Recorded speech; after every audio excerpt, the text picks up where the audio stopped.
This was their 15th year. They set a record for attendance of 750 people. They do it at this really nice convention facility called the Gateway Center in Collinsville, Illinois, which is lots of space. We were sharing it this weekend with a hot tub vendor show, which may have been some of the trucks at the parking lot at the hotel, and some, I think, some other things. In the years past, there's been wedding venue stuff and different things, so we intermingle with the others. So this meet is unique in some of the things they do from other prototype models. They have what they call learning stations. You see the 5 they had listed this year: a weathering shop, prototype modeling, a proto throttle introduction. Badge Airbrush is there every year with their guys about airbrushing. And then a fellow who's talking about JMRI, who also is well versed in decoder installations, etc. And you could sit at a table and literally walk up with your box car, and the guy at the weathering shop would take you through the process of how to weather it using all the weathering stuff he had and the tools and things. And same with airbrushing, etc. So there's a lot of good learning opportunities. Here's a little bit of a look at the venue itself. You can see it's a nice big space. Of course, the models and the people, in years past, they've had upwards of 5,000 models, 4,000 and some. This year was just a little over 2,000. Even though we had a record attendance, I think COVID still kept a lot of folks away, vendors as well as modelers. But you can see there, we were supposed to be socially distancing. Was recommended to wear masks, but a lot weren't. So many were. There were some notable individuals there. Ted Richardson standing there in the dark blue shirt. And that guy with the funny mustache, what's his name again? CP. Yeah. He was setting out, Clark was setting out some of his models for the Story City branch, the steam engine and some other things that he had brought for display.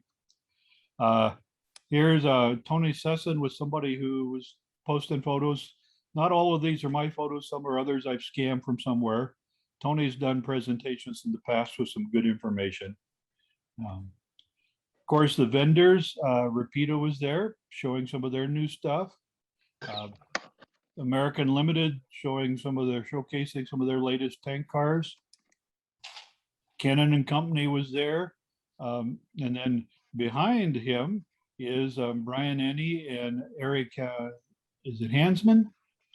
Yes. And Eric was representing the resin car folks who got the website, and he was selling their new tank car, among other things.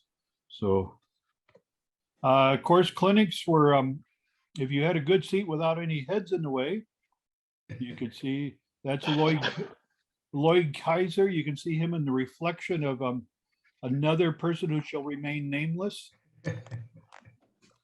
But Lloyd did a great job. This year, the theme was on coal. And so most all the clinics were coal focused or coal based on either mining, modeling, transporting, data information, etc. There was one clinic on mail and express trains, but he opened up with 2 slides about coal and a coal mine in Illinois just to follow the theme. So lots of good information. Lloyd did a great job. I would like to see that one again. So again, I mentioned the models. A lot of people are modeling far more modern than I am, and the weathering. I mean, there's just an example of someone who brought in a bunch of covered hoppers, and look at the rust and the weathering, etc. Just fantastic stuff. Vehicles, as we mentioned, there are a lot of the John Golden and Lonnie Bathurst, who kind of organized the event, have invited the vehicle modelers in, because many of them, as you can see, model railroad related subjects, whether it's stuff on flat cars or it's highway maintenance or maintenance vehicles that run on the highway. Hey, Doug. Yes. This particular guy that you're showing here, he did a clinic at the last virtual RPM, one that goes all day long, on how to put lights in all the little vehicles. Oh, yes. Yeah, you can see all the wires in that one that he's got opened up. Yeah, he's busy. Hey, Doug, can you go to full screen? I thought it was on full screen. Nope. Sorry.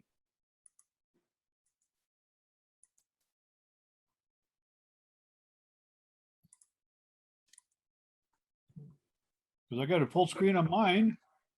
Well, Yeah, yeah. we're not seeing the presentation mode. We're seeing the slides on the left and everything. Yeah. It's in design mode. Yep. Yeah, let me try. I'm sorry, I wasn't aware. When you said you could see it, I assumed you were seeing what you needed to see. Oh, Did that do it? that's Yeah. work. That's strictly design. Only the slides. Yeah, now that something happened with the display, now you're displaying like a phone narrow screen. Yeah, just showing the slide list on, that's on the left of your normal screen. I don't know how you did that. That's cool. I'll be damned. Keep pushing buttons. This is neat.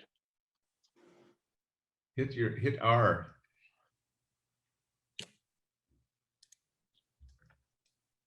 Well, I can tell you what's going on. I've got this on a big screen TV in front of me and my laptop, and I'm not getting what we want to do here.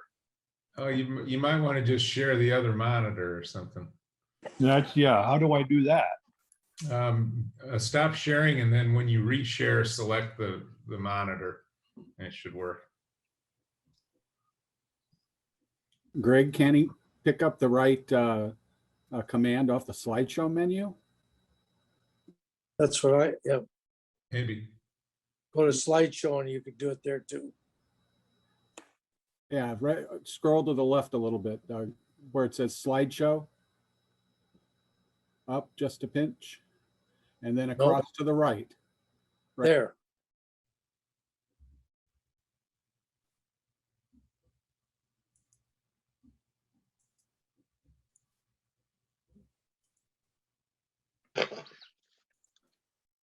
Over on the right side, it says use presenter view.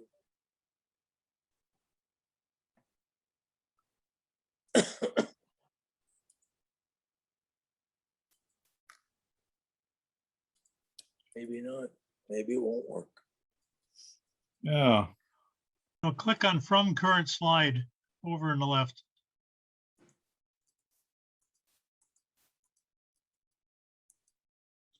Yeah, see, I'm seeing just that image up on my big screen, but I'm seeing the whole slide presentation. I'm So gonna if you do go some. to where it says what you're sharing, it might allow you to switch. There you There go. you go. Done. Well, what I did was I unplugged the big screen. So anyway, yeah, here's the vehicle. We can see all the wires for all the lights that he does. Some of these guys, I mean, they love the emergency vehicles and these maintenance away people because they have all the flashers and everything else. And some of them will have batteries hooked up so you just see a real show. So again, I mentioned the models. There's someone even brought a book to kind of back up what he was doing. So just the weathering is extremely popular at this particular event. So, and of course you see a wide variety of stuff. So there's some early Rock Island stuff, some more modern CP equipment. You just see rows of equipment. Notice these guns back here. Not all of them are finished because you'll see models that are in process. That's one of the beauties of RPMs. And people will be standing around talking about what they're doing, how they're doing it. Look at the rust on these roofs. It's just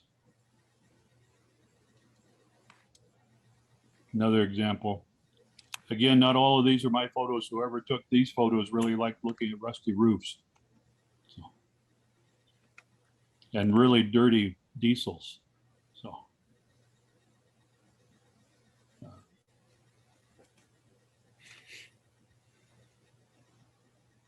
And I forget whose Rock Island display this was. Do you remember, Clark?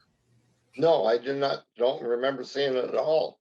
This Hmm, was over on the far wall off to the right. okay. I think it was N scale. So, but some nice looking models.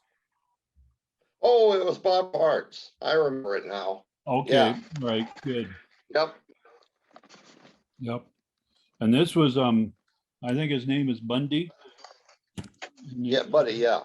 Yeah, and he did this car they designed to haul to Vegas, and then he had a bunch of cast resin Vegas made up to show how it worked. So, and you'll see this car again because there were several people took pictures of it. More of that Rock Island stuff.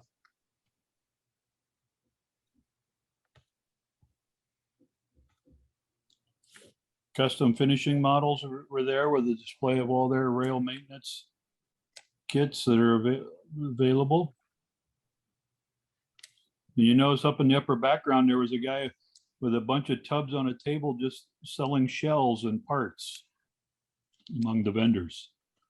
So these are some photos that I think Ron took of showing Dennis Eckert's work with the Chicago Northwestern Bridge, the Stone Arch Bridge that he was using styrene. Is that correct, Ron, to carve Yep. this? PVC, PVC. PVC, that's right, yes.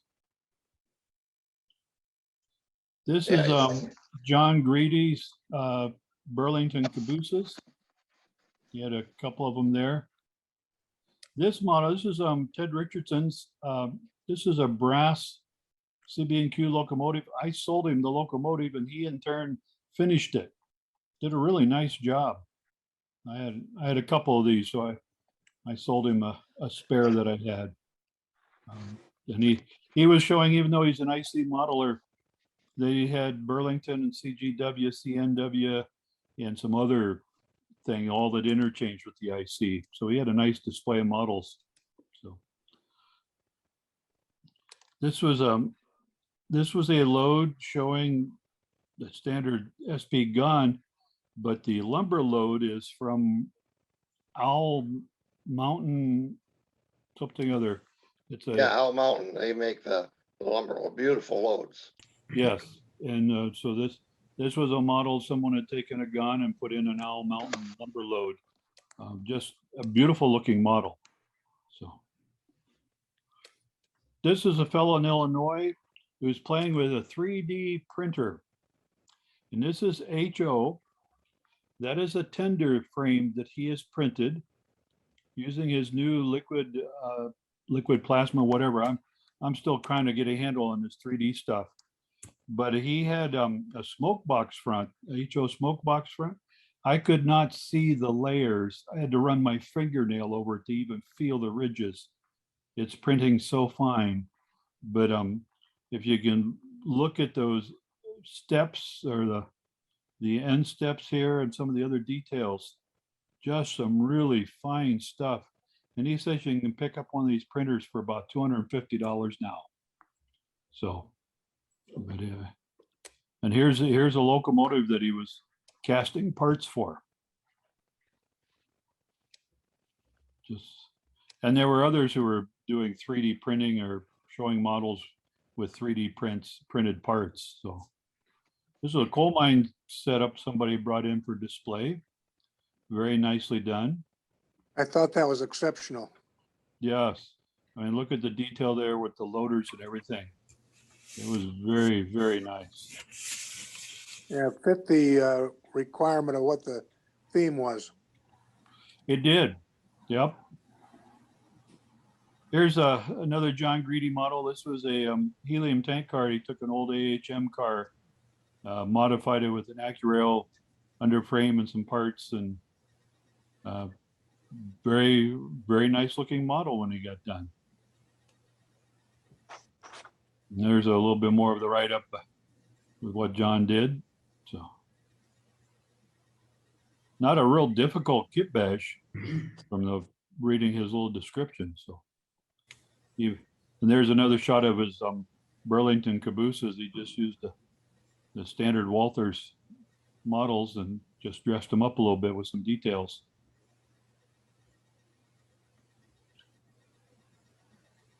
I'm a sucker for Burlington stuff, so I take pictures of that. I did not take a lot of photos this year, so. John also is another one of those meat packer guys and he's really knowledgeable about meat reefers. A few years ago, he helped do a clinic down at Cocoa Beach on kit bashing a AccuRail refrigerator car into a Hormel prototype. And these are some of the models that he brought from that. So utilizing a Fifth Avenue Car Shop's pre-decorated kit, and you can see a list of some of the details he did. It added parts to the underframe, freestanding ladder rungs, still kept the prototype lettering and et cetera that was on the Fifth Avenue Car Shops. With some really nice modeling with simple kits. And then world famous Ron Christensen, who's constantly coming up with farm related vehicles, brought in this lime spreader truck where the body had been scratch built and kit bashed onto some sort of a truck from IMEX, if I remember right. Is that correct, Ron? That's it. Yep. It should be a Ford. Should be a Ford. Okay. Of course, Ron also, he plays a lot with vehicles and maintenance equipment, and he brought this. He'd taken a Woodland Scenic Ainsley backhoe and bashed it onto an old Army truck. Is that right? Yeah, that's what it is. Well, very nice looking model. Yeah, it's brand new. Notice no dirt on it. Yeah. We should have taken it outside and rolled it in the dirt. I'm waiting for Clark to say something. No, I'm quiet. I saw it on display and just walked on past. Very good, very good. And then there's another model from Ron where he has taken an old cast metal side, created a mold and cast, you can see the framing there, the metal framing, so he could kit bash a flat car set up for trailers with the wood sides missing from the metal framing. Let me add something on this little picture here. So on Saturday, the guy stops over to talk to me about it, and Bob was there too. And guess who it is? It's a guy who was on the Group IO telling us all that he has the excuse me, the virus. So I'm kind of watching myself, but Oh, so Brian far, Inney. Yeah. yeah. I didn't shake hands with him, but he was surprised. He had a shot. It wasn't as if he didn't do that part of it right. I don't, Yeah, It's that's one of what he those- said. He'd been vaccinated, so. Yeah. So. And here's another kit bash by Ron. Took the Ulrich Kenworth dump truck and trailer and converted it into a tank truck and trailer. Yeah, that's a mount, or that's a switcher model. Mm-hmm. Yeah, Mont Switzer decals on the door, but I thought you did a nice job taking the Roco military tank trucks and modifying it because this was a common sight, particularly out west where the roads have a lot of sharp turns in the mountains. You'd see the truck. He and I exchanged a lot of emails on that. I'm sure you did. Yeah. Of course, there were displays, dioramas, again with railroad as well as vehicles. So there's some more of that heavy weathering on there's that Rock Island auto carrier with the Vegas. The vehicle modelers were really out in force. This is an interesting tiny little tow truck.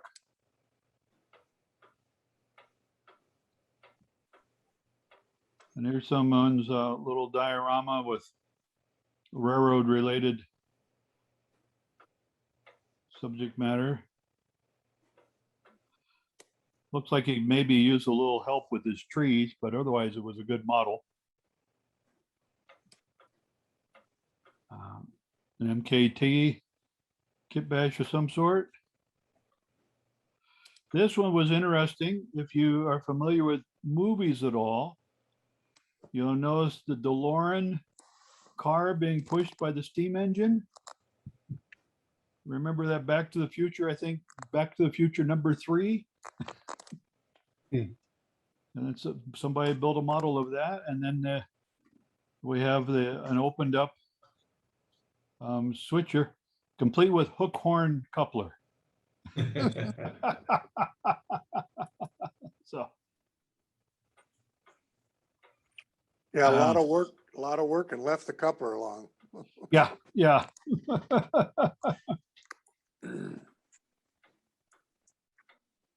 There's one of those displays from the vehicle modelers. They had some really nice dioramas with good looking cabooses there. And this was another little diorama display with a cement plant and some really nice looking cement mixers. So, Wasn't that the one that's about 12 foot long? Was kind of a city scene or a town scene. yes, Yeah, CP engines on it. yep. It was I think very, those very well Catherine- done. Catherine trucks. Very well done. This is one of Mon Switzer's models. A grader on a flat car with the blocking and the do not hump signs. He must have, Ron must be rubbing off on him with the shiny equipment.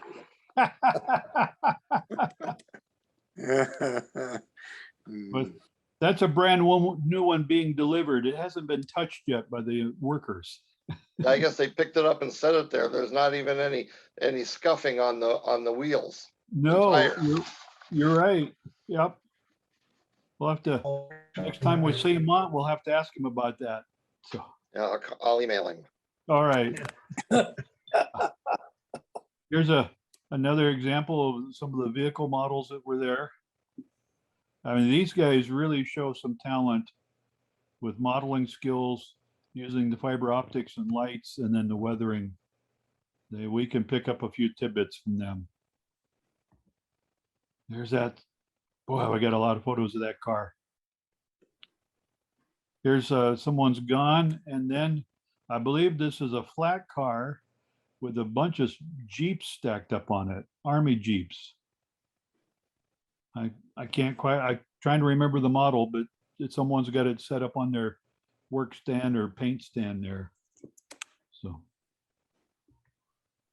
and they were Army vehicle modelers. So, and they had whole trainload of equipment, properly tied down with the chains. I was looking at those chains. I'm going, how did they model those? Because they looked like they were plastic. They didn't look like they were brass chains or metal of any sort. So they were extremely fine on the chains. Had the turnbuckles and everything. So here's some heavy equipment again with the chains and the turnbuckles. Wonder if someone's doing 3D printing with that.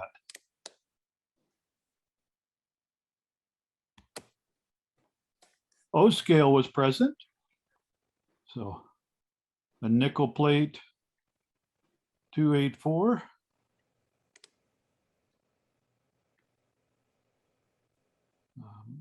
Container trailers. John's Cabooses again. There's that SP gone with the lumber load. Here's someone's got a stacked train. Oh. Comment? No. Here's a couple cabooses. These are, if I remember right, these were cast resin that someone had created, decides to essentially made a kit for Chicago and Eastern Illinois cabooses. So Yeah, those are two twin brothers that gave a clinic on how they did that with 3D printing. Ah, okay, thanks, Greg. Can you Mhm. imagine how many dollars are on those cars? Oh, yep, you get 15 mini metals at 15 to 20 bucks a piece, plus a $20 AccuRail car. I have Wow. to ask you something about these cars. I am really in need of a Hudson, and Mini Metals made a Hudson. So if anybody ever comes across one that isn't $5,000, why, I might be interested. Aha, Hey, Ron. Yes. Sylvan has a Hudson. I don't know what particular year and make, model. They're too old. Pardon? They're too Too old? old. Okay. Yeah, I looked at all of Sullivan's stuff the other day and contacted him. He and I know each other because of the stock truck that I made, mm-hmm, and then he used that as his model or his yes, for his prototype stock for it. trailer, yeah. Yeah, and I sent him decals for the auto transport. I don't think he ever used them, but anyway. Now, years ago, there was a cast resin company, Stony Mountain, I think, or something. I believe they had a Hudson and a clear cast resin. I don't saw know. one of those. It's really a tough casting. I had Mhm. some of them and got rid of them, but not. So, yeah, so I know I've got one in a drawer somewhere in a parts cabinet downstairs. So, Good place for it. yeah. Of course, trucks and trailers.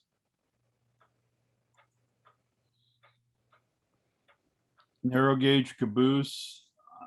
This was a larger scale. I can't remember now.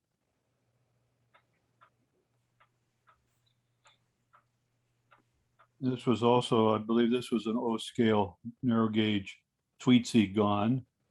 The narrow gauge convention is going to be in North Carolina and Tweetsy country in September.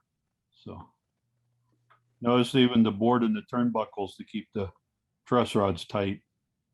So some nice little detail there. And then there's a guy who brings in 1/25th scale models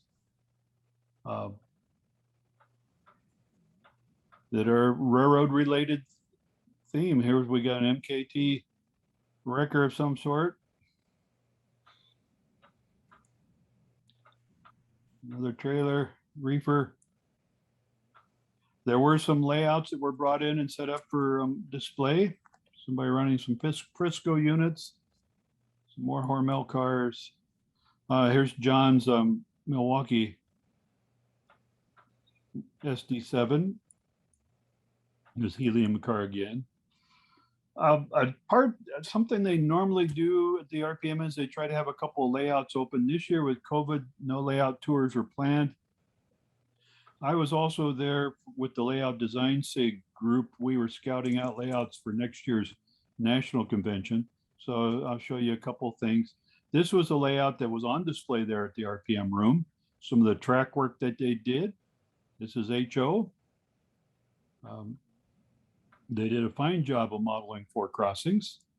Now that was nuts, all that stuff they had done. Crazy. Seriously, did you look at all that stuff they built? Yeah. And No, like, Amazing.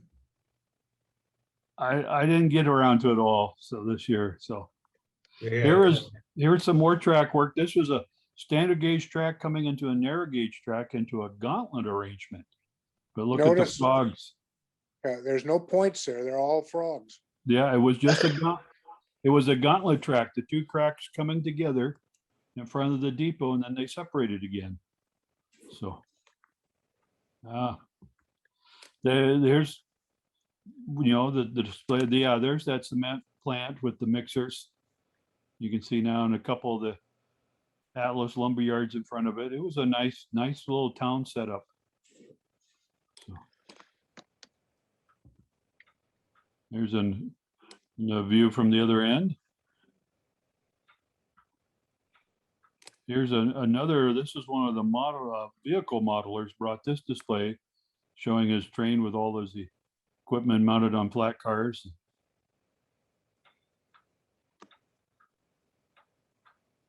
This one, I'm not sure where it was. This could be, Ken Patterson had photos posted somewhere. This may be one he took of his layout. I'm not sure. So.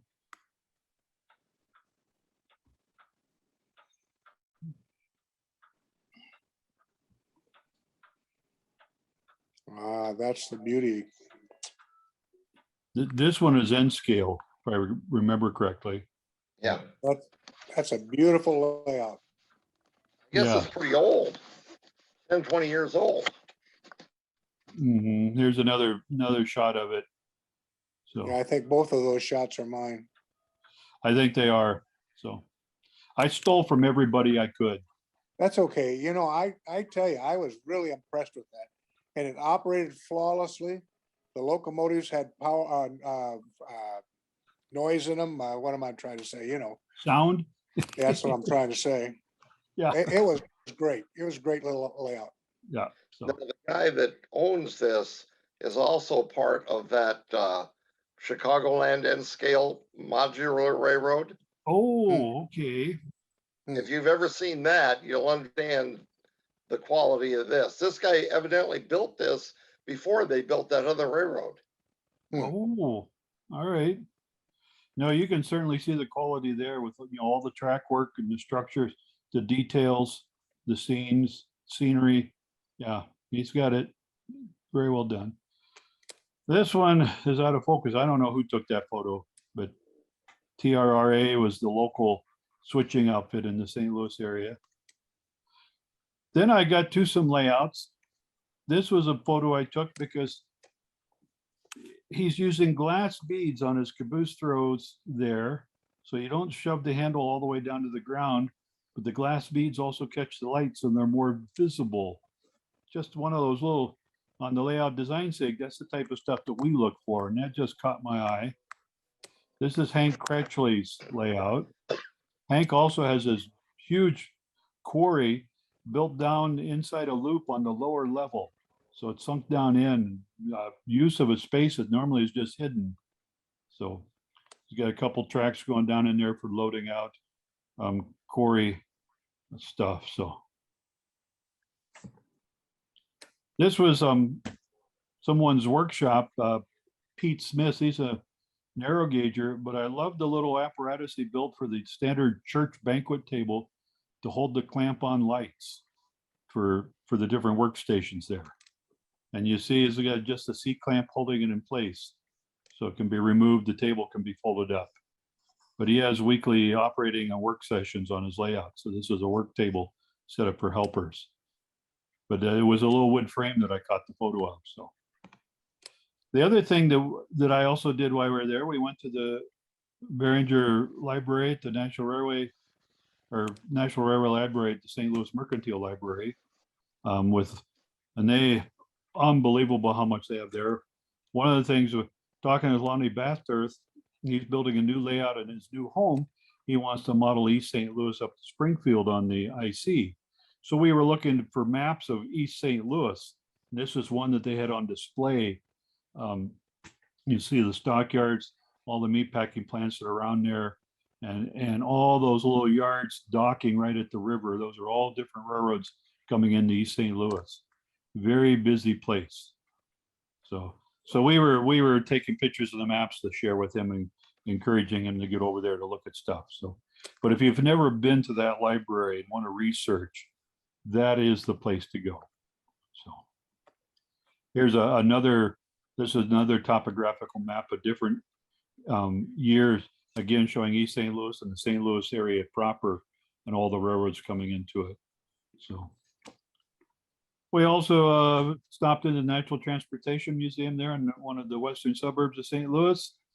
And they had some mining equipment on display, the Rock Island Aero Train, sister to the big boy that's roaming around the country right now. An SP Daylight, only it wasn't painted in daylight colors. The Missouri and Arkansas RS1, which was always nice to see in RS1. I forget whose that was. Then the Wabash, many years ago, Chemtron came out with a brass locomotive kit based on this engine. A little 260 or yeah, Moogle. So, and I happen to have one of those kits in my stash. So I took a few photos. If I ever get it built, I might know where I can go to get some more detail ideas. So, and there's the cab interior. All them nice red painted handles. Don't know what they're for, but they look good, right? So I was out there too, but I haven't got my pictures out of the camera yet. I got mine out about 3 hours ago. So they have a vinegar car on display there. Yep. Yep. So standard brands. Yeah. So, and there are photos of this available on Flickr or from all the previous meets. And I happened to glance and lo and behold, who did they take a picture of? Taking pictures of models. This is from like 2009 or something. But you know, you might want to take note of that Flickr website there. Hopefully they will be posting photos from the 2021 meet here pretty soon. But if you've never been to one, I certainly encourage you to go to. The St. Louis is becoming, in many ways, the premier for seeing models, large number of models. Of course, Naperville, Chicagoland is the old granddaddy of them all. Tremendous clinics. Cocoa Beach has become a tremendous event as well. And there's RPMs from the West Coast to the East Coast to the North and the South. There is, I think, Les, you've got one up in the Twin Cities.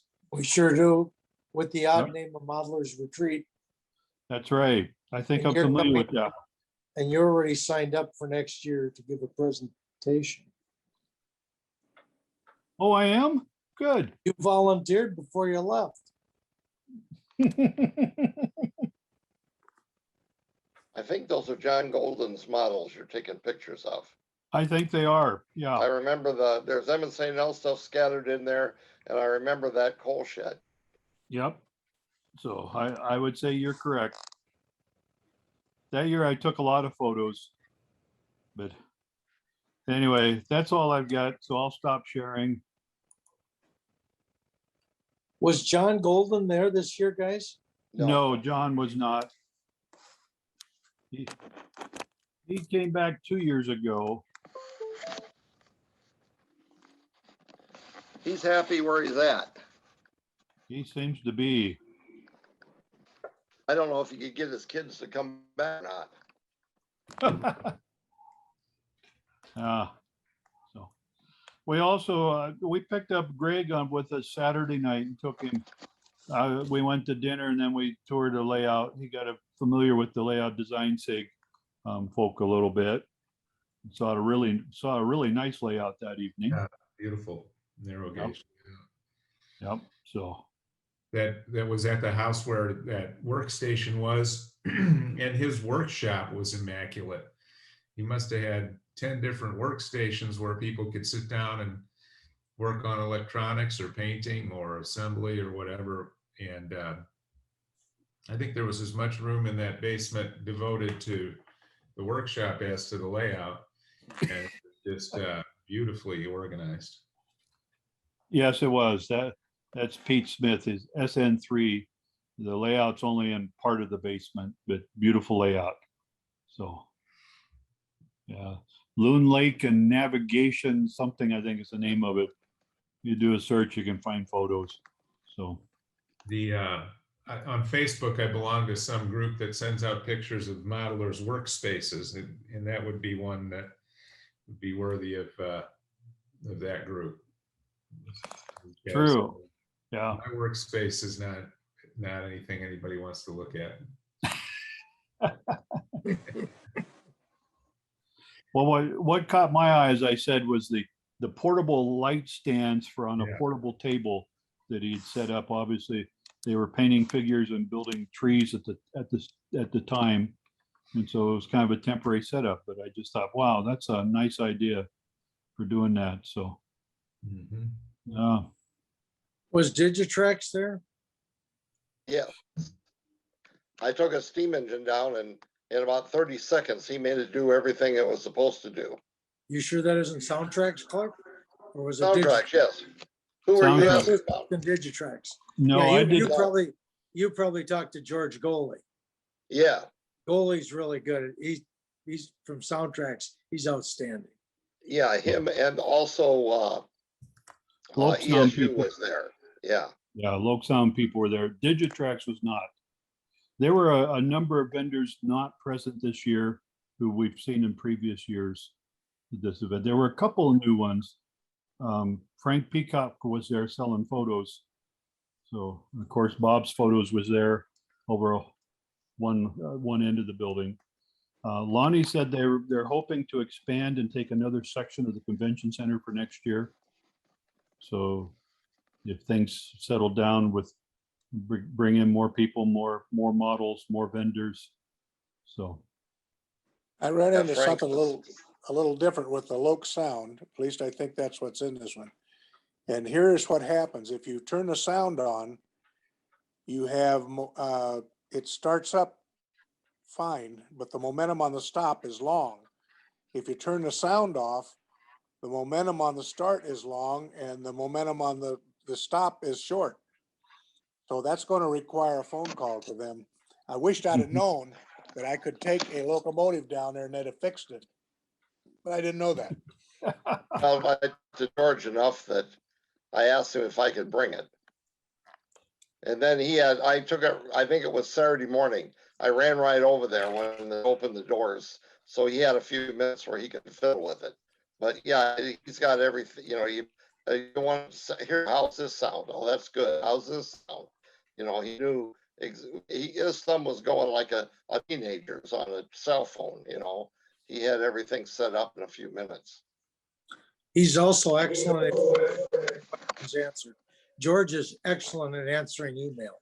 If you Yeah. have to work with him that way and can't work with him in person, he's fantastic. I've emailed them before with the Bachman engine Soundtracks makes the sound for those, and there's no idea where to hook up a Keep Alive into them. So he'll send you back a picture with arrows and where to put which wire. Yeah, the elementary stuff like that, really quick and good. You might get an answer in an hour. Did you guys see that new Keep Alive that Iowa, whatever, Iowa something? Engineering, that's Iowa scaled, yeah, That thing looks like it's just a tiny little thing. it's the N scale. Yeah, but it'll work for HO because we asked. Yes. Yep, they're N scale guys. So yeah, somebody was showing that to me. Somebody bought one. I'm gonna I try that in one locomotive. I haven't started. Were you the guy showing it to me that you bought it? I probably was. Yeah. Yeah, Was there- you were, because the soldering pads are minuscule. You need Optivisor Plus in order to see where to put the wires on it. Yeah, you got to touch that with the iron real quick. Yeah, no kidding. How I about know resin? that. Were there a think lot it's- of resin yeah. kits? Oh, I'm sorry. No, there were, F&C was not there, but there were people selling resin kits. Yeah. I bought 5 of them, I think. Okay. I bought a couple of Speedwitch. I bought, I don't know what I bought. I got home and found out I already had one of them. I bought one of the brand new tank cars that Resin Cars Limited had put out. I gotta wait for the instructions. They didn't even have the instructions ready yet, but they had the kits there for the tank car.